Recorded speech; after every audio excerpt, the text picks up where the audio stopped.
ಸನ್ TV ನ್ಯೂಸ್ಗೆ ಸ್ವಾಗತ. ನಾನು ರಂಜಿತಾ ಗೌಡ. ಇದೀಗ ಮುಖ್ಯಾಂಶಗಳು.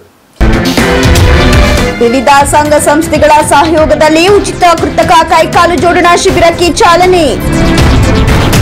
ಮುಸ್ಲಿಂ ಸಮುದಾಯದ ಆಸ್ತಿಗಳ ಸಂರಕ್ಷಣೆಗೆ ರಾಜ್ಯ ಅಲ್ಪಸಂಖ್ಯಾತ ಮತ್ತು ಧಾರ್ಮಿಕ ಆಸ್ತಿ ಹಿತರಕ್ಷಣಾ ವೇದಿಕೆ ಸ್ಥಾಪನೆ. ಸಭೆಗೆ ಹಾಜರಾಗುವಾಗ ಸಂಪೂರ್ಣ ಮಾಹಿತಿಯೊಂದಿಗೆ ಬನ್ನಿ. ಹೊಳೆನರಸೀಪುರದಲ್ಲಿ ಸರ್ಕಾರಿ ಅಧಿಕಾರಿಗಳಿಗೆ ಲೋಕಾಯುಕ್ತ ಡಿವೈಎಸ್ಪಿ ಎಚ್ಚರಿಕೆ.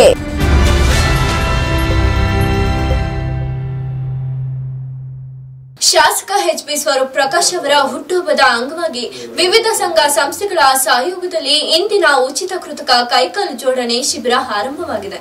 ಸಂಜೀವಿನಿ ಸಹಕಾರಿ ಆಸ್ಪತ್ರೆ ಹಾಗೂ ವೈದ್ಯಕೀಯ ಶಿಕ್ಷಣ ಮತ್ತು ಸಂಶೋಧನಾ ಸಂಸ್ಥೆ ಹಾಗೂ Rotary Club Hassan Hoysala, Bengaluru South ಫ್ರೈಡ್, Bengaluru Koramangala, Bengaluru Lakeside, Inner Wheel Club, Shri Bhagwan Mahavir Viklang Sahayata Samiti, Jaipur ಇವರ ವತಿಯಿಂದ ಇಂದಿನಿಂದ ಏಪ್ರಿಲ್ 11ರವರೆಗೆ ನಡೆಯಲಿರುವ ಉಚಿತ ಕೈಕಾಲು ಜೋಡಣಾ ಶಿಬಿರವನ್ನು ರೋಟರಿ ಸದಸ್ಯರು ವಿಘ್ನ ವಿನಾಯಕನಿಗೆ ಪೂಜೆಯನ್ನು ಸಲ್ಲಿಸುವ ಮೂಲಕ ಚಾಲನೆಯನ್ನ ನೀಡಿದರು. ಅಪಘಾತ ಹಾಗೂ ಇನ್ನಿತರ ಕಾಯಿಲೆಗಳಿಂದ ಕೈಕಾಲುಗಳನ್ನು ಕಳೆದುಕೊಂಡ ಹಲವರು ಶಿಬಿರದಲ್ಲಿ ಭಾಗವಹಿಸಿ ಆರೋಗ್ಯ ತಪಾಸಣೆಗೆ ಒಳಗಾಗುವ ಜೊತೆಗೆ ಅಲ್ಲೇ ಅಳತೆ ತೆಗೆದುಕೊಂಡು ತುರ್ತಾಗಿ ಅಳವಡಿಸಿದ ಕೃತಕ ಕಾಲುಗಳನ್ನು ಹೊಂದಿ ಸಂತಸಪಟ್ಟರು. ಈ ವೇಳೆ ಅವರಿಗೆ ಉಚಿತ ಊಟೋಪಚಾರದ ವ್ಯವಸ್ಥೆಯನ್ನು ಕೂಡ ಕಲ್ಪಿಸಲಾಗಿತ್ತು. ಈ ವೇಳೆ ಮಾತನಾಡಿದ ರೋಟರಿ ಪದಾಧಿಕಾರಿಗಳು, ರೋಟರಿ ಸಂಸ್ಥೆ ಪ್ರತಿ ವರ್ಷ ಹಾಸನದಲ್ಲಿ ವಿವಿಧ ಸಂಘ ಸಂಸ್ಥೆಗಳ ಸಹಯೋಗದಲ್ಲಿ ಉಚಿತ ಕೃತಕ ಕೈಕಾಲು ಜೋಡಣಾ ಶಿಬಿರವನ್ನು ಆಯೋಜಿಸಿಕೊಂಡು ಬಂದಿದೆ. ಇದಕ್ಕೆ ಹಾಸನ ಮಾತ್ರವಲ್ಲದೆ ಹೋಗಿದ ಜಿಲ್ಲೆಗಳಿಂದ ಫಲಾನುಭವಿಗಳು ಆಗಮಿಸಿ ಇದರ ಸದುಪಯೋಗವನ್ನ ಪಡಿಸಿಕೊಂಡಿದ್ದಾರೆ ಅಂತ ಹೇಳಿದರು. ಸಂಜೀವಿನಿ ಸಹಕಾರಿ ಆಸ್ಪತ್ರೆ ಉಪಾಧ್ಯಕ್ಷನಾಗಿದ್ದೇನೆ. ನಾವು ನಾಳೆ ನಮ್ಮ ಸ್ವರೂಪಣ್ಣವ್ರದ್ದು ನಮ್ಮ ಜನಪ್ರಿಯ ಶಾಸಕರು ಅವ್ರ ಬರ್ಡೇ ಇದೆ. ನಮ್ಮ Hoysala club, Rotary club Hoysala ಹಾಗೂ ಬೆಂಗಳೂರು ಕ್ಲಬ್ನವರು ಹಾಗೂ ನಮ್ಮ ಮಹಾವೀರ ವಿಕಲಾಂಗ ಅವ್ರ ಚೇತನ ಅವ್ರದ್ದು ಎಲ್ಲ ಸೇರಿಕೊಂಡು ನಾವು ಈ ಕಾರ್ಯಕ್ರಮ ನಡೆಸ್ತಾ ಇದ್ದೀವಿ. ವರ್ಷವೂ ನಮ್ಮ ಸಂಜೀವಿನಿ ಸಂಸ್ಥೆಯಿಂದ ಒಂದು ಒಳ್ಳೆಯ ಕಾರ್ಯಕ್ರಮ ಮಾಡಬೇಕು ಅಂತೇಳಿ ಮಾಡ್ತಾ ಇದ್ದೀವಿ. ಈ ನಮ್ಮ ಸಂಸ್ಥಾಪಕರಾದ ಈ ದಿನ ಇವತ್ತು ಮುನಟೇಗೌಡರು, ಡಾಕ್ಟರ್ ಹೆಬ್ಬಾರ್ ಅವರು, ನಮ್ಮ ಎಚ್.ಎಸ್. ಪ್ರಕಾಶ್ ಅಣ್ಣನವರ ಹುಟ್ಟುಹಾಕಿದಂಥ ಈ ಸಂಸ್ಥೆನ ಉತ್ತಮವಾಗಿ ವೀಕ್ಷಕರ ವತಿಯಿಂದ ರೋಟರಿ ಬ್ಯಾಂಗ್ಳೂರ್ ಸೌತ್ ಕಡೆಯಿಂದ ನಮ್ಮ ಕ್ಲಬ್ 1996 ಅಂತ 29 ವರ್ಷ ಆಯಿತು. ಪ್ರತಿ ವರ್ಷವೂ ನಾವು ಮೆಡಿಕಲ್ ಇದರಲ್ಲಿ ವೈದ್ಯಕೀಯ ಇದರಲ್ಲಿ ಹಾಸ್ಪಿಟಲ್ ಏನೋ ರಿನೋವೇಷನ್ ಆಗಿ ಬೇರೆ ಹಾಸ್ಪಿಟಲ್ ರಿಲೇಟೆಡ್ ಎಲ್ಲ ಮಾಡ್ತಾನೆ ಇದ್ದೀವಿ. ಈ ಪರ್ಟಿಕ್ಯುಲರ್ ಈ ಪ್ರಾಜೆಕ್ಟ್ನಲ್ಲಿ 2 ವರ್ಷ ಹಿಂದೆ ಕೂಡ ಇಲ್ಲಿ ನಾವು ಭಾಗವಹಿಸಿದ್ವಿ ಹಾಸನದಲ್ಲಿ. ಈ ವರ್ಷ ತುಂಬ ಚೆನ್ನಾಗಿ ಅರೇಂಜ್ ಮಾಡಿದ್ವಿ. ಆವಾಗ ಸುಮಾರು 300-400 ಜನ ಬೆನಿಫಿಷರಿ ಬಂದು ಇವರು ಸಹಾಯ ತಗೊಂಡಿದ್ರು. ಈ ಸಲವೂ ನಾವು ನಮ್ಮ ಕ್ಲಬ್ ಈ ವರ್ಷವೂ ಸ್ಥಳೀಯ ಶಾಸಕ ಸ್ವರೂಪ್ ಪ್ರಕಾಶ್ ಅವರ ಹುಟ್ಟುಹಬ್ಬದ ಅಂಗವಾಗಿ ಈ ಶಿಬಿರವನ್ನ ಪುನರ್ ಆಯೋಜಿಸಿದ್ದು ಇದಕ್ಕೆ ಭಾರಿ ಮೆಚ್ಚುಗೆ ವ್ಯಕ್ತವಾಗಿದೆ. ಈಗಾಗಲೇ 300ಕ್ಕೂ ಹೆಚ್ಚು ಜನರು ತಮ್ಮ ಹೆಸರುಗಳನ್ನು ನೋಂದಾಯಿಸಿಕೊಂಡಿದ್ದು ಇಂದಿನಿಂದ ಜೋಡಣಾ ಶಿಬಿರ ಆರಂಭವಾಗಿದೆ. ಏಪ್ರಿಲ್ 11ರವರೆಗೆ ಶಿಬಿರ ನಡೆಯಲಿದ್ದು ಹೆಚ್ಚಿನ ಜನರು ಇದರ ಸದುಪಯೋಗ ಪಡೆದುಕೊಳ್ಳಬೇಕು ಅಂತ ಮನವಿಯನ್ನ ಮಾಡಿದರು. ವಿವಿಧ ಕಾರಣಗಳಿಂದ ಕೈಕಾಲುಗಳನ್ನು ಕಳೆದುಕೊಂಡವರಿಗೆ ಹೊಸ ಬದುಕು ಕಟ್ಟಿಕೊಡುವ ನಿಟ್ಟಿನಲ್ಲಿ ಈ ಶಿಬಿರ ಹಮ್ಮಿಕೊಂಡಿದ್ದು ಹೊಸ ಭರವಸೆಯೊಂದಿಗೆ ಬದುಕುವ ಛಲ ಹುಟ್ಟುಹಾಕುವ ಸಲುವಾಗಿ ಈ ಕಾರ್ಯಕ್ರಮ ನಡೆಯುತ್ತಿದ್ದು ಮುಂದಿನ ದಿನಗಳಲ್ಲಿ ಇನ್ನಷ್ಟು ಹೆಚ್ಚು ಈ ರೀತಿಯ ಶಿಬಿರಗಳನ್ನು ಆಯೋಜಿಸಲು ಸಂಸ್ಥೆ ಮುಂದಾಗಿದೆ ಅಂತ ಹೇಳಿದರು. ಈ ವೇಳೆ ಸಂಜೀವಿನಿ ಸಹಕಾರಿ ಆಸ್ಪತ್ರೆಯ ಸುರೇಶ್, ಗಣೇಶ್, ರೋಟರಿ ಸಂಸ್ಥೆಯ ಪದಾಧಿಕಾರಿಗಳಾದ ಹರೀಶ್, ಮೋಹನ್ ದಾಸ್, ಸತ್ಯಸಂಧ, ರವಿಕುಮಾರ್ ಇತರರು ಉಪಸ್ಥಿತರಿದ್ದರು. ಮುಸಲ್ಮಾನ್ ಸಮುದಾಯಕ್ಕೆ ಸೇರಿದ ಆಸ್ತಿಯ ಬಗ್ಗೆ ಸಮುದಾಯದಲ್ಲಿ ಜಾಗೃತಿ ಮೂಡಿಸುವ ಸಲುವಾಗಿ ಹಿತರಕ್ಷಣಾ ವೇದಿಕೆ ಸ್ಥಾಪನೆಯಾಗಿದೆ ಎಂದು ಸಂಘದ ಜಿಲ್ಲಾ ಕಾರ್ಯದರ್ಶಿ ಸಮೀರ್ ಅವರು ತಿಳಿಸಿದರು. ನಗರದಲ್ಲಿ ಬುಧವಾರದಂದು ಸುದ್ದಿಗಾರರೊಂದಿಗೆ ಮಾತನಾಡಿದ ಅವರು, ಮುಸ್ಲಿಂ ಸಮುದಾಯಕ್ಕೆ ಸೇರಿದ ಆಸ್ತಿ ಬಗ್ಗೆ ಸಮುದಾಯದಲ್ಲಿ ಜಾಗೃತಿ ಮೂಡಿಸುವ ಹಾಗೂ ಸಮುದಾಯಕ್ಕೆ ಸೇರಿರುವ ಆಸ್ತಿ ಪಾಸ್ತಿಗಳನ್ನು ಆಕ್ರಮಿಸಿಕೊಂಡಿರುವವರ ವಿರುದ್ಧ ಹೋರಾಟ ಮಾಡುವ ಸಲುವಾಗಿ ಕರ್ನಾಟಕ ರಾಜ್ಯ ಅಲ್ಪಸಂಖ್ಯಾತ ಮುಸ್ಲಿಂ ಧಾರ್ಮಿಕ ಆಸ್ತಿ ಹಿತರಕ್ಷಣಾ ವೇದಿಕೆ ಈ ವೇದಿಕೆಯ ರಚನೆಯಾಗಿದೆ ಅಂತ ಹೇಳಿದರು. ಮುಸ್ಲಿಂ ಸಮುದಾಯದ ಧಾರ್ಮಿಕ ಸ್ಥಳಗಳಾದ ಮಸೀದಿ, ಮದರಸಾ, ದರ್ಗಾ, ವಾಣಿಜ್ಯ ಕಟ್ಟಡಗಳು, ಖಾಲಿ ನಿವೇಶನ ಹಾಗೂ ಕೃಷಿ ಜಮೀನುಗಳ ಬಗ್ಗೆ ಮಾಹಿತಿ ಪಡೆದು ಇದಕ್ಕೆ ಸಂಬಂಧಿಸಿದ ಸಮಿತಿಗಳು ಪಾರದರ್ಶಕವಾಗಿ ಅವರಿಗೆ ಮನವರಿಕೆ ಮಾಡಿಕೊಟ್ಟು ಅಕ್ರಮ ನಡೆದಿದ್ರೆ ಅವರ ವಿರುದ್ಧ ಹೋರಾಟ ಮಾಡೋಕೆ ಸಮಿತಿ ಮುಂದಾಗಿದೆ ಅಂತ ಹೇಳಿದರು. ಈ ಸಮಿತಿಯಲ್ಲಿ ಒಟ್ಟು 16 ಜನ ಸದಸ್ಯರಿದ್ದು ಹಾಸನ ಜಿಲ್ಲೆಯಲ್ಲಿ ಕೆಲಸ ಆರಂಭಿಸಿದ ಮುಂದಿನ ದಿನಗಳಲ್ಲಿ ಇದನ್ನ ರಾಜ್ಯ ಮಟ್ಟದಲ್ಲಿ ವಿಸ್ತರಿಸಿ ಮುಸಲ್ಮಾನರಿಗೆ ಅವರ ಆಸ್ತಿ ರಕ್ಷಣೆಗೆ ಸಹಾಯಕವಾಗುವ ನಿಟ್ಟಿನಲ್ಲಿ ಕೆಲಸ ಮಾಡಲಾಗುತ್ತೆ ಅಂತ ಹೇಳಿದರು. ನಮ್ಮ ಮುಸ್ಲಿಂ ಸಮುದಾಯಕ್ಕೆ ಸಂಬಂಧಪಟ್ಟ ಆಸ್ತಿಗಳು, ದರ್ಗಾಗಳು, ಮಸೀದಿ, ಖಾಲಿ ನಿವೇಶನಗಳು, ಕಬ್ರಸ್ತಾನ, ಇದು ಧಾರ್ಮಿಕ ಆಸ್ತಿಗೆ ಸಂಬಂಧಪಟ್ಟಂತೆ ಇದನ್ನು ರಕ್ಷಣೆ ಮಾಡುವ ವಿಚಾರವಾಗಿ ಇದು ಅಸ್ತಿತ್ವಕ್ಕೆ ತಂದಿರುವಂಥದ್ದು. ಇದರ ಮೂಲ ಉದ್ದೇಶ ಇದನ್ನು ರಕ್ಷಣೆ ಮಾಡಬೇಕು. ಇದರಲ್ಲಿ ನ್ಯೂನತೆ ಎನ್ನುವುದು ಕಂಡು ಬಂದಲ್ಲಿ ಇದಕ್ಕೆ ಅನುಗುಣವಾಗಿ ಇದಕ್ಕೆ ಸಂಬಂಧಪಟ್ಟ ಇಲಾಖೆಯ ಅಧಿಕಾರಿಗಳಿಗೆ ತಂದು ಇದರಲ್ಲಿ ಯಾವ ರೀತಿ ನಮ್ಮ ಸಮುದಾಯಕ್ಕೆ ಆಸ್ತಿಗೆ ಸಂಬಂಧಪಟ್ಟಂಗೆ ನಮ್ಮ ಆಸ್ತಿಯ ಮಕ್ಕಳಿಗೆ, ಬಡ ಮಕ್ಕಳಿಗೆ, ವೃದ್ಧರಿಗೆ, ವಿಧವೆಯರಿಗೆ, ಅನಾಥರಿಗೆ, ಅಶಸ್ತ್ರಕರಿಗೆ ಯಾವ ರೀತಿ ಲಾಭ ದೊರಕ್ತಾ ಇದೆಯೋ ಇಲ್ಲವೋ ಅದು ಯಾವ ರೀತಿ ನಮ್ಮ ಸಮಾಜಕ್ಕೆ ಗಮನಕ್ಕೆ ತರಬಹುದು, ಅದು ಯಾವ ರೀತಿ ಜಾಗೃತಿ ಮೂಡಿಸಬಹುದು, ಆ ನಿಟ್ಟಿನಲ್ಲಿ ಇದು ಕಟ್ಟುವಂಥದ್ದು. ಧಾರ್ಮಿಕ ನಮ್ಮ ಆಸ್ತಿ ವಿಚಾರಕ್ಕೆ ಸಂಬಂಧಪಟ್ಟ ಬಹಳಷ್ಟು ಆಸ್ತಿಗಳು ಅತಿಕ್ರಮಣ ಆಗಿದ್ದಾವೆ. ವಾಣಿಜ್ಯ ಕಟ್ಟಡವು ಮಾರ್ಕೆಟ್ಗಳಿಗಿಂತ ಕಮ್ಮಿ ಅದು ಸರಿಯಾಗಿ ನಿರ್ವಹಣೆ ಆಗ್ತಾ ಇಲ್ಲ. ಅದು ಯಾರಿಗೆ ತಲುಪಿಸ್ಬೇಕು ಅದು ತಲುಪ್ತಾ ಇಲ್ಲ. ಗುತ್ತಿಗೆ ಕೊಡುವಂಥದ್ದು, ಅದು ವಾಪಸ್ಸು ತಗೊಳ್ಳದೇ ಇರುವಂಥದ್ದು, ಅದು ಜಾಗ ಹಾಗೆ ಗುಟ್ಟಿ ನಮ್ಮ ಸಮುದಾಯಗಳಿಗೆ ಅಭಿವೃದ್ಧಿ ಯಾವುದೇ ಕಾರಣ ಆಗ್ತಾ ಇಲ್ಲ. 99% ಅಭಿವೃದ್ಧಿ ಆಗ್ತಾ ಇಲ್ಲ. ಆ ಒಂದು ಹಿನ್ನೆಲೆ, ಆ ಒಂದು ಆಲೋಚನೆ ಮಾಡಿ ಇದೊಂದು ಸಮಿತಿ ರಚನೆ ಮಾಡಿ ಸಮಾಜಕ್ಕೆ ನಮ್ಮ ಆಸ್ತಿ ಏನಿದೆ ಅದರ ಆದಾಯ ಎಷ್ಟು ಬರ್ತಾ ಇದೆ, ಯಾರಿಗೆ ಲಾಭ ಬರ್ತಾ ಇದೆ, ಇಲ್ಲಿ ಅತಿಕ್ರಮಣ ಆಗಿದೆ, ಸಮಾಜಕ್ಕೆ ಒಂದು ಜಾಗೃತಿ ಮೂಡಿಸುವಂತ ಕಾರ್ಯಕ್ರಮ ಹಮ್ಮಿಕೊಂಡು ಇದನ್ನು. ಸುದ್ದಿಗೋಷ್ಠಿಯಲ್ಲಿ ರಾಜ್ಯ ಅಲ್ಪಸಂಖ್ಯಾತ ಮುಸ್ಲಿಂ ಧಾರ್ಮಿಕ ಆಸ್ತಿ ರಕ್ಷಣಾ ವೇದಿಕೆಯ ಪದಾಧಿಕಾರಿಗಳಾದ ಅಮಿತ್ ಅನ್ಸಾರಿ, ಅಹಮದ್ ಅಲಿ ಖಾನ್, ಹಸೀನ್ ಖಾನ್, ಯಾಸಿನ್ ಪಾಷಾ ಇತರರು ಉಪಸ್ಥಿತರಿದ್ದರು. ಹೊಳೆನರಸೀಪುರ ತಾಲೂಕು ಕಚೇರಿಯಲ್ಲಿ ನಡೆದ ಸಾರ್ವಜನಿಕ ಅಹವಾಲು ಸ್ವೀಕಾರ ಸಭೆಯಲ್ಲಿ ಲೋಕಾಯುಕ್ತ ಡಿವೈಎಸ್ಪಿ ಸುರೇಶ್ ಎಚ್ಎಸ್ ಅವರು ದೂರಿನ ಸಂಬಂಧ ಪೂರ್ವ ಸಿದ್ಧತಾ ಹಾಗೂ ಮಾಹಿತಿ ಹೊಂದಿ ಸಭೆಗೆ ಹಾಜರಾಗುವಂತೆ ಪುರಸಭೆ ಅಧಿಕಾರಿಗೆ ಎಚ್ಚರಿಕೆಯನ್ನ ನೀಡಿತು. ಹೇಮಾವತಿ ಬಲದಂಡೆ ನಾಲೆ ಎಂಜಿನಿಯರ್ ಸಭೆಗೆ ಹಾಜರಾಗದೆ ನಿರ್ಲಕ್ಷ್ಯ ವಹಿಸಿದ್ದಕ್ಕೆ ಬೇಸರವನ್ನು ವ್ಯಕ್ತಪಡಿಸಿ ಅವರ ವಿರುದ್ಧ ಕ್ರಮಕ್ಕಾಗಿ ಮೇಲಾಧಿಕಾರಿಗಳಿಗೆ ಪತ್ರ ಬರೆಯುವಂತೆ ಸೂಚನೆಯನ್ನು ನೀಡಿದರು. ಸಭೆಯಲ್ಲಿ ಒಟ್ಟು 11 ಅಹವಾಲುಗಳು ಬಂದಿದ್ದು ವಿವಿಧ ಇಲಾಖೆಗಳಿಗೆ ಸಂಪರ್ಕಿಸಿ ಕ್ರಮ ಕೈಗೊಳ್ಳುವುದಕ್ಕೆ ಸೂಚಿಸಲಾಯಿತು.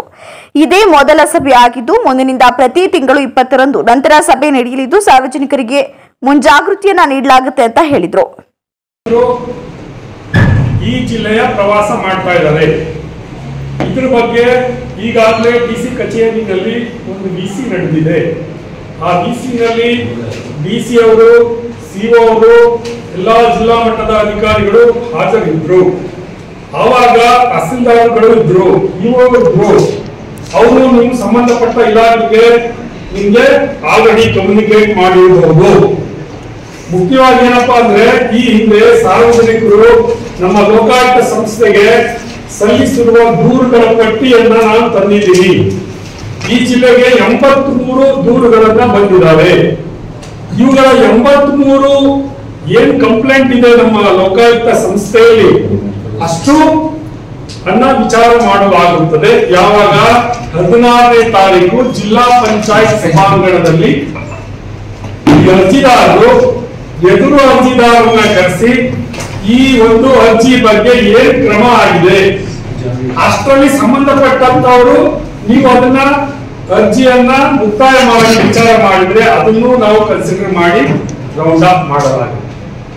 16ನೇ ತಾರೀಕು 15ನೇ ತಾರೀಕು ನಮ್ಮ ಹಾಸನಾಂಬ ಕಲಾಕ್ಷೇತ್ರದಲ್ಲಿ ಇಡೀ ಜಿಲ್ಲೆಯ ಎಲ್ಲಾ ಅರ್ಜಿದಾರರು ಅಲ್ಲಿ ನಾವು ಒಂದು ಪ್ರಚಾರ ಮಾಡ್ತೀವಿ. ಎಲ್ಲಾ ಜಿಲ್ಲಾ ಮಟ್ಟದ, ತಾಲೂಕು ಮಟ್ಟದ ಅಧಿಕಾರಿಗಳಿರ್ತಾರೆ.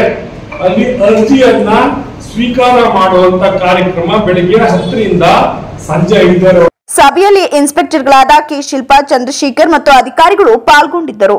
ಮಸೀದಿ ಲೆಕ್ಕಾಚಾರ ಕೇಳಿದ ಕಾರಣಕ್ಕೆ ಮಸೀದಿಯ ಅಧ್ಯಕ್ಷ ನಮ್ಮ ತಂದೆ ಮೇಲೆ ಹಲ್ಲೆ ಮಾಡಿದ್ದಾರೆ ಎಂದು ವಿಜಯನಗರ ಬಡಾವಣೆಯ ನಿವಾಸಿ ಮೊಹಮ್ಮದ್ ಆಸಿಫ್ ಅವರು ಆರೋಪಿಸಿದರು. ನಗರದಲ್ಲಿ ಇಂದು ಸುದ್ದಿಗಾರರೊಂದಿಗೆ ಮಾತನಾಡಿದ ಅವರು ಪ್ರಜಾಪ್ರಭುತ್ವ ವ್ಯವಸ್ಥೆಯಲ್ಲಿ ದೇಣಿಗೆ ನೀಡುವ ಲೆಕ್ಕಾಚಾರವನ್ನ ಕೇಳೋದೇ ತಪ್ಪೆ ಅಂತ ಅವರು ಪ್ರಶ್ನಿಸಿದರು.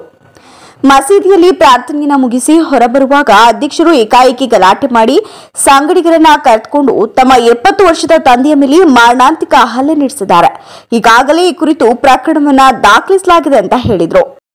ನಾವು 25 ವರ್ಷ ಆಯಿತು ಹಾಸನಕ್ಕೆ ಬಂದು. ಹಾಸನ ಬಂದಮೇಲೆ ಅವರಿಗೆ ನಾವು ಮಸೀದಿಗೆ ಯಾವುದೇ ರೀತಿಯಲ್ಲ ನಾವು ಚಂದನವನ್ನು ಕೊಡ್ತಾ ಇರ್ತೀವಿ.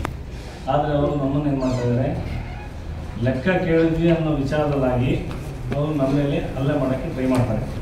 31ನೇ ತಾರೀಕು ಹಬ್ಬದ ದಿವಸ ಅವರು ಮಸೀದಿ ಒಳಗೆ ಏನು ಮಾಡ್ತಾರೆ ಅಂದರೆ ನೀವು ನಮ್ಮ ಹತ್ರ ಲೆಕ್ಕ ಕೇಳಲಿಕ್ಕೆ ಯಾರು? ನಿಮ್ಗೇನು ಅಧಿಕಾರ ಇದೆ ಅಂದರೆ ಇಲ್ಲಿ 250 ಜನ ಇದಕ್ಕೆ ಕೊಡ್ತಿದ್ದಾರೆ. ಆದರೆ ಅವರಿಗೆ ಲೆಕ್ಕ ಯಾರು ಕೇಳಬಾರ್ದು. ಅವರ ಟಾರ್ಗೆಟ್ ಅಂದರೆ ಲೆಕ್ಕ ಕೇಳಬಾರ್ದು, ಸರ್ವಾಧಿಕಾರ ನಡೆಸ್ತಾ ಇದ್ದಾರೆ. ಮತ್ತು ನಮ್ಮ ಮೇಲೆ ಏನು ಮಾಡ್ತಾರೆ, ಅದೇ ಅವತ್ತು ಅವಾರ್ಡ್ ಹಾಕಿ ಅಲ್ಲಿಂದ ಇದೇ ಶುಕ್ರವಾರ ದಿವಸ ಅವರು ನಮ್ಮ ಮೇಲೆ ಅಪ್ಪ ಮಕ್ಕಳು ಸೇರಿ ನಮ್ಮ ತಂದೆ ಮೇಲೆ 73 ವರ್ಷ ವಯಸ್ಸು ಅವ್ರ ಮೇಲೆ ಒಂದು ಮಾರಣಾಂತಿಕ ಹಲ್ಲೆ ಮಾಡ್ತಾರೆ. ಮಸೀದಿಯಲ್ಲಿ ಆದಂಥ ಘಟನೆ ಇದೆ. ಆದರೆ ಅದನ್ನು ಮುಚ್ಚಾಕೋಕ್ಕೋಸ್ಕರ ಅಲ್ಲಿದ್ದಂಥ CCTV ಫುಟೇಜ್ DVRನ ಅವ್ರು ಎತ್ತಿದ್ದಾರೆ. ಅಲ್ಲಿಂದ ನಾನು ಹೇಳೋದು, ನಮ್ಮ ಪ್ರಜಾಪ್ರಭುತ್ವದಲ್ಲಿ ಲೆಕ್ಕ ಕೇಳ ಹಕ್ಕು ಯಾರಿಗೂ ಇಲ್ವಾ? ಈ ಥರ ದೈಹಿಕವಾಗಿ ಹಲ್ಲೆ ಮಾಡೋ ಇದು ಸರ್ವಾಧಿಕಾರಿ ಯಾರು ಮಾಡೋದು? ನಾವು ಏನಿದೆ ಭಾರತದ ಸಂವಿಧಾನಕ್ಕೆ ತುಂಬ ಬೆಲೆ ಕೊಡ್ತೀವಿ, ಕಾನೂನಿಗೆ ತುಂಬ ಬೆಲೆ ಕೊಡ್ತೀವಿ. ನಾವು ಕಾನೂನು ಪರವಾಗಿ ನಾವು ಹೋರಾಟ ಮಾಡ್ತಾ ಇದ್ವಿ. ಅವ್ರ ಹೆಸರಲ್ಲಿ FIR ಆಗಿದೆ ಅಂತ ಏನು ತಪ್ಪಿಲ್ಲ ಅಂದರೆ ಅವರೊಬ್ಬರು ಪ್ರೆಸಿಡೆಂಟು, ಒಬ್ಬರು ಅಧ್ಯಕ್ಷರಾದಂಥವ್ರು, ಅವರಿಗೆ ಜವಾಬ್ದಾರಿಕ ಸ್ಥಾನ ನಾವು ಕೊಟ್ಟಿದ್ದೀವಿ. ನಮ್ಮ ಮಸೀದಿಲಿ ಕರೆದು ಒಂದು ವಿಚಾರ ಕೇಳಬೇಕಿತ್ತು. ಆದರೆ ಪೊಲೀಸ್ ಅವರು ನೋಟಿಸ್ ಕೊಟ್ಟರು, ಇವತ್ತುವರೆಗೂ ಅವರಿಗೂ ಹಾಜರಾಗಿಲ್ಲ, ಅಬ್ಸ್ಕ್ಯಾಂಡ್ ಆಗಿದೆ. ನಾವು ಹೇಳೋದೊಂದೇ, ಯಾರಿಗೂ ಈ ರೀತಿ ಆಗಬಾರ್ದು. ನಮ್ಮ ತಂದೆ ಈಗಲೂ ಹಾಸ್ಪಿಟಲ್ ಇದ್ದಾರೆ, ಚಿಕಿತ್ಸೆ ಪಡಿತಾ ಇದ್ದಾರೆ. ಅವರಿಗೆ ಡ್ಯಾಮೇಜ್ ಆಗಿದೆ, ಸ್ವಲ್ಪ ಸಿವಿಯರ್ ಇಂಜುರಿ ಆಗಿದೆ, ಚಿಕಿತ್ಸೆ ಪಡಿತಾ ಇದ್ದಾರೆ. ನಾವು ಹೇಳೋದೊಂದೇ, ಎಲ್ಲರಿಗೂ ನಿಮ್ಮ ಕೈ ಮುಗಿದು ಕೇಳ್ಕೊಳ್ತೀನಿ, ನಮಗೆ ನ್ಯಾಯ ಕೊಡಿಸ್ಬೇಕು. ಮತ್ತು ಇವತ್ತೇನು ನಮ್ಮ ವಿರುದ್ಧವಾಗಿ ಒಂದು ಸ್ಟೇಟ್ಮೆಂಟ್ಗಳು ಕೊಟ್ಟಿದ್ದಾರೆ ಈಗ ಬಂದು ಮಸೀದಿಯಿಂದ, ಅವರು ಯಾರು ಮಸೀದಿ ಸದಸ್ಯರುಗಳಲ್ಲ. ಪ್ರೆಸಿಡೆಂಟ್ಗಳಾಗಲಿ ಸೆಕ್ರೆಟರಿಗಳಾಗಲಿ ಅದರ ಸುದ್ದಿಗೋಷ್ಠಿಯಲ್ಲಿ ಇಬ್ರಾಹಿಂ ಅಬ್ದುಲ್ ಅಜೀಜ್ ಹಾಜರಿದ್ದರು. ಶಾಫಿ ಜಮಾತ್ ಮಸೀದಿ ಬಗ್ಗೆ ಕೆಲವರು ಅಪಪ್ರಚಾರ ಮಾಡುತ್ತಿದ್ದಾರೆ ಎಂದು ಶಾಫಿ ಜಮಾತ್ ಮಸೀದಿಯ ಆಡಳಿತ ಮಂಡಳಿಯ ಸದಸ್ಯ ಮೊಹಮ್ಮದ್ ತಾಹಿರ್ ಅವರು ಹೇಳಿದರು. ನಗರದಲ್ಲಿ ಇಂದು ಸುದ್ದಿಗಾರರೊಂದಿಗೆ ಮಾತನಾಡಿದ ಅವರು, ಇತ್ತೀಚೆಗೆ ಮಸೀದಿಗೆ ದೇಣಿಗೆ ನೀಡಿದ ಹಣದ ಲೆಕ್ಕಾಚಾರ ಕೇಳಿದ ಕಾರಣಕ್ಕೆ ಮಸೀದಿ ಆಡಳಿತ ಮಂಡಳಿಯ ಕೆಲವರು ತನ್ನ ಮೇಲೆ ಹಲ್ಲೆ ಮಾಡಿದ್ದಾರೆ ಅಂತ ಮೊಹಮ್ಮದ್ ಕುಹಿ ಹಾಗೂ ಅವರ ಮಕ್ಕಳಾದ ಅಬ್ದುಲ್ ಅಜೀಜ್ ಹಾಗೂ ಆಸಿಫ್ ಆರೋಪ ಮಾಡಿದ್ದಾರೆ. ಆದರೆ ಇದು ಸತ್ಯಕ್ಕೆ ದೂರವಾಗಿದೆ. ಈ ಗಲಾಟೆ ನಡೆದಿರುವುದು ವೈಯಕ್ತಿಕ ವಿಚಾರ ಅಂತ ಸ್ಪಷ್ಟಪಡಿಸಿದರು. ಆಡಳಿತದಲ್ಲಿ ಇರೋರ ಬಗ್ಗೆ ಹೆಚ್ಚು ಕಡಿಮೆ ಒಂದು 60 ವರ್ಷ ಇತಿಹಾಸ ಇರುವಂತಹ ಮಸೀದಿ.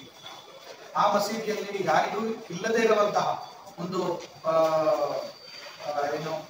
ಏನೇ ಒಂದು ಭಿನ್ನಾಭಿಪ್ರಾಯ ಇಲ್ಲದೆ ಇರುವಂತಹ ಮಸೀದಿಯಲ್ಲಿ, 60 ವರ್ಷ ಇತಿಹಾಸ ಇರುವಂತಹ ಮಸೀದಿಯಲ್ಲಿ ಏನೇ ಒಂದು ಭಿನ್ನಾಭಿಪ್ರಾಯ ಇಲ್ಲದೆ ಇರುವಂತಹ ಮಸೀದಿಯಲ್ಲಿ ಇತ್ತೀಚಿನ ದಿನಗಳಲ್ಲಿ ಒಂದು ಅಪಪ್ರಚಾರ ಅಂದ್ರೆ ಮಸೀದಿಗೆ ನಾವು ದೇಣಿಗೆ ಕೊಟ್ಟಿದ್ದಾರೆ, ಅದ್ರ ಬಗ್ಗೆ ವಿವರಣೆ ಕೊಟ್ಟಿಲ್ಲ, ಆ ತರದ ಒಂದು ದೇಣಿಗೆ ಬಗ್ಗೆ ಒಂದು ಅಪಪ್ರಚಾರ.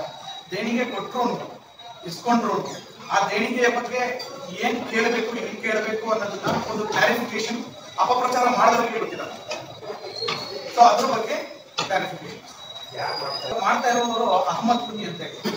ಅಹಮದ್ ಕುಂದಿ ಮತ್ತು ಅವರ ಮಕ್ಕಳಿಬ್ಬರು, ಅವರ ಹಿರಿಯ ಮಗ ಬಂದು ಅಬ್ದುಲ್ ಅಜೀಜ್, ಹಿರಿಯ ಮಗ ಬಂದು ಆಸಿಫ್ ಅಂತ.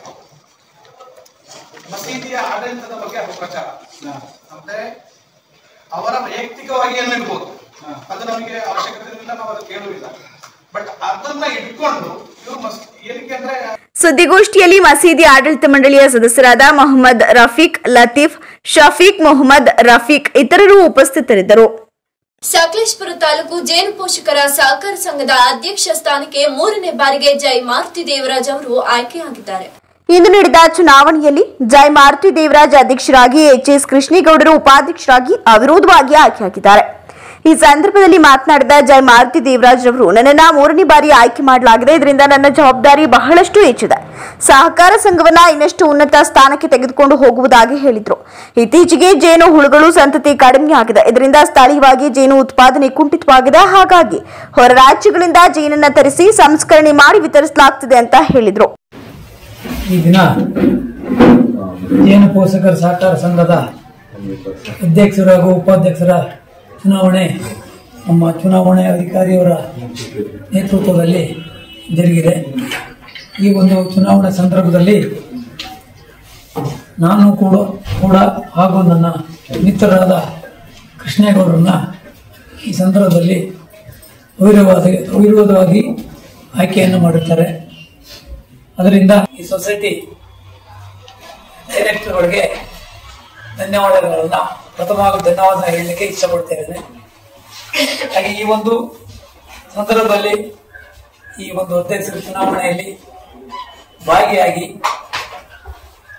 ನಾಯಕತ್ವವನ್ನು ತೆಗೆದುಕೊಂಡು ಕೆಲವು ಹಿತವಚನನ್ನ ಹೇಳಿ ಹಿಂದೆನೂ ಕೂಡ ಹಲವಾರು ಬಾರಿ ನಮ್ಗೆ ಈ ಸಹಕಾರ ಸಂಘಕ್ಕೆ ಆಗಮಿಸಿ ಹಲವಾರು ವಿಷಯಗಳನ್ನ ಎಚ್ಚರಿಕೆಯಿಂದ ಹಿತವಚನ ನುಡಿದು ಇವತ್ತು ಕೂಡ ಎಷ್ಟೇ ಬಿಸಿ ಇದ್ರು ಈ ಸಂದರ್ಭದಲ್ಲಿ ಮಾಜಿ ಶಾಸಕ ಎಚ್ಎಂ ವಿಶ್ವನಾಥ್ ಸೇರಿದಂತೆ ಅನೇಕರು ಉಪಸ್ಥಿತರಿದ್ದರು. 5ನೇ ಸಾಲಿನ ದ್ವಿತೀಯ ಪಿಯುಸಿ ಫಲಿತಾಂಶವನ್ನು ಹಾಸನ ಜಿಲ್ಲೆಯ ಮಾಸ್ಟರ್ ಕಾಲೇಜಿನ ಪ್ರಣತಿ ಎನ್ಜಿ ವಿಜ್ಞಾನ ವಿಭಾಗದಲ್ಲಿ 597 ಅಂಕ ಗಳಿಸಿ ರಾಜ್ಯಕ್ಕೆ 3ನೇ ಸ್ಥಾನ ಮತ್ತು ಜಿಲ್ಲೆಗೆ ಪ್ರಥಮ ಸ್ಥಾನ ಗಳಿಸಿದ್ದಾರೆ.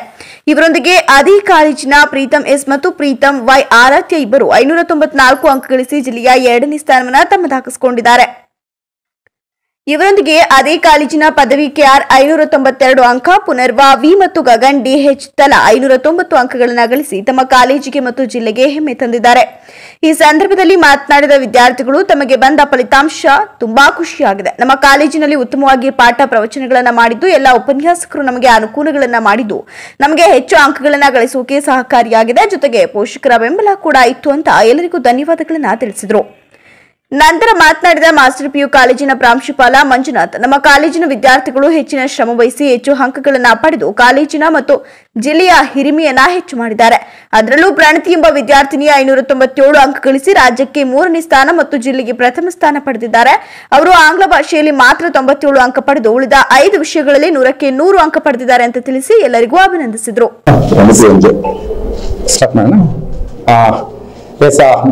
ಮಂಜುನಾಥ್ ಅಂತ ಹೇಳಿ masters P U college principal. ನಮ್ಮ ಇವತ್ತು ರಿಸಲ್ಟ್ ಬಂದು ನಮ್ಮ ಕಾಲೇಜಿನಲ್ಲಿ ಬಹಳ ಖುಷಿಯಾಗಿ ರಿಸಲ್ಟ್ ಬಂದಿದೆ.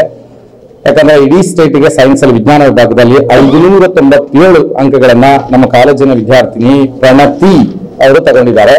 ಆ ಪ್ರಣತಿಯವರು ಆಕ್ಚುಲಿ ಕಾಲೇಜಿನಲ್ಲಿ ಪ್ರಣತಿ ಎಂಜೆ ಅವರು ಇಂಗ್ಲಿಷ್ ಅಲ್ಲಿ ಬಿಟ್ರೆ ಇಂಗ್ಲಿಷ್ ಅಲ್ಲಿ ಫಿಸಿಕ್ಸ್ ವಿಭಾಗದ ಮುಖ್ಯಸ್ಥ ರಾಯುಡು ಮಾತನಾಡಿ, ಪ್ರಣತಿಯೊಂದಿಗೆ ಪ್ರೀತಂ ಮತ್ತು ಪ್ರೀತಂ ಆರಾಧ್ಯ ಇಬ್ಬರು 594 ಅಂಕ ಗಳಿಸಿ ಜಿಲ್ಲೆಗೆ 2ನೇ ಸ್ಥಾನ ಪಡೆದಿದ್ದಾರೆ ಅಂತ ಹೇಳಿದ್ರು. ಕಾಲೇಜಿಗೆ ಕೀರ್ತಿ ತಂದಿದ್ದಾರೆ ಅಂತ ಶ್ಲಾಘಿಸಿದ್ರು. ನನ್ನ ಹೆಸರು ರಾಯುಡು ಸರ್ ಅಂತ ಹೇಳಿ, ನಾನು ಮಾಸ್ಟರ್ಸ್ ಪಿ ಕಾಲೇಜಿನಲ್ಲಿ ಕೆಮಿಸ್ಟ್ರಿ ಡಿಪಾರ್ಟ್ಮೆಂಟ್ ಅಲ್ಲಿ HOD ಆಗಿ ಕೆಲಸ ಮಾಡ್ತಾ ಇದ್ದೀನಿ. ಈ ವರ್ಷದ ಸೆಕೆಂಡ್ PU ರಿಸಲ್ಟ್ ಇವತ್ತು ಅನೌನ್ಸ್ ಆಗಿದೆ. ಈ ರಿಸಲ್ಟ್ ಅಲ್ಲಿ ಪ್ರಣತಿ ಎಲ್ಜೆ ಸ್ಟೂಡೆಂಟ್ 5 ಸಬ್ಜೆಕ್ಟ್ ಅಲ್ಲಿ 100ಕ್ಕೆ 100 ಮಾರ್ಕ್ಸ್ ತಗೊಂಡಿದ್ದಾರೆ. 1 ಸಬ್ಜೆಕ್ಟ್ ಅಲ್ಲಿ 97 ಬಂದು ಟೋಟಲ್ ಮಾರ್ಕ್ಸ್ 597 ಆಗಿ ಜಿಲ್ಲೆಗೆ ಪ್ರಥಮ ಸ್ಥಾನ ಇದೆ. ಗಣಿತ ವಿಭಾಗದ ಮುಖ್ಯಸ್ಥೆ ನಂದಿನಿ ಮಾತನಾಡಿ, ನೀಟ್ ಮತ್ತು JEE ಕೋಚಿಂಗ್ ಪಡೆಯುತ್ತಿದ್ದ ವಿದ್ಯಾರ್ಥಿಗಳು ಹೆಚ್ಚಿನ ಅಂಕ ಗಳಿಸಿದ್ದಾರೆ ಅಂತ ಸಂತಸವನ್ನ ವ್ಯಕ್ತಪಡಿಸಿದ್ರು. ಮಾಸ್ಟರ್ಸ್ ಕಾಲೇಜ್ ಮ್ಯಾಥಮೆಟಿಕ್ಸ್ HOD ಆಗಿದ್ದೀನಿ. ಬಹಳ ಸಂತೋಷದ ವಿಚಾರ ಏನಂದ್ರೆ ನಮ್ಮಲ್ಲಿ ನೀಟ್ ಮತ್ತೆ JEE ಗೆ ಫೈಟ್ ಮಾಡ್ತಾ ಇದ್ದ ಸ್ಟೂಡೆಂಟ್ಸ್ ಟಾಪ್ ಲಿಸ್ಟ್ ಅಲ್ಲಿ ಇದ್ದಾರೆ. ಈಗ ಪ್ರಣತಿ ಎಂಜೆ ಸ್ಟೇಟ್ಗೆ 3rd ಮತ್ತೆ ಡಿಸ್ಟ್ರಿಕ್ಟ್ಗೆ 1st 597. ಪ್ರೀವಿಯಸ್ಲಿ ನೋಡುವಾಗ ಇದು ನಮ್ಮ ಕಾಲೇಜಲ್ಲಿ 597 ಫಸ್ಟ್ ಟೈಮ್. 1-2 ಮಾರ್ಕ್ಸ್ ಇಂಗ್ಲಿಷ್ ಅಲ್ಲಿ ಅವರು ಶೇರ್ ಮಾಡ್ತಾ ಇದ್ರು, ಬರ್ಬೇಕಾಗಿತ್ತು ಅಂತ ಹೇಳಿ. ಅಂತಿಮವಾಗಿ ಕಾಲೇಜು ಕಾರ್ಯದರ್ಶಿ ಗೌಡೇಗೌಡ ಮಾತನಾಡಿ, ನಮ್ಮ ಕಾಲೇಜಿನಲ್ಲಿ ಉತ್ತಮ ಫಲಿತಾಂಶ ಬಂದಿದೆ. ಎಲ್ಲ ವಿದ್ಯಾರ್ಥಿಗಳಿಗೂ ಶುಭಾಶಯಗಳನ್ನ ತಿಳಿಸಿ ಹೆಚ್ಚು ಅಂಕ ಪಡೆದ ಎಲ್ಲರೂ ಕಾಲೇಜಿನ ಹೆಮ್ಮೆ ಅಂತ ಜಿಲ್ಲೆಯ ಎಲ್ಲಾ ಜನತೆಯ ಪರವಾಗಿ ಮಕ್ಕಳಿಗೆ ಅಭಿನಂದಿಸಿದ್ರು. ಎಲ್ಲರಿಗೂ ನಮಸ್ಕಾರ. ನಮ್ಮ ಹೆಸರು ಗೌಡೇಗೌಡ ಅಂತ, ಮಾಸ್ಟರ್ಸ್ PU ಕಾಲೇಜಿನಲ್ಲಿ ಫಿಸಿಕ್ಸ್ ಲೆಕ್ಚರರ್ ಆಗಿದ್ದೀನಿ. ನಮ್ಮ ಕಾಲೇಜಿನ ಫಲಿತಾಂಶ ನಿಜವಾಗೂ ನಮ್ಮೆಲ್ಲರಿಗೂ ಸಂತೋಷ ಕೊಟ್ಟು.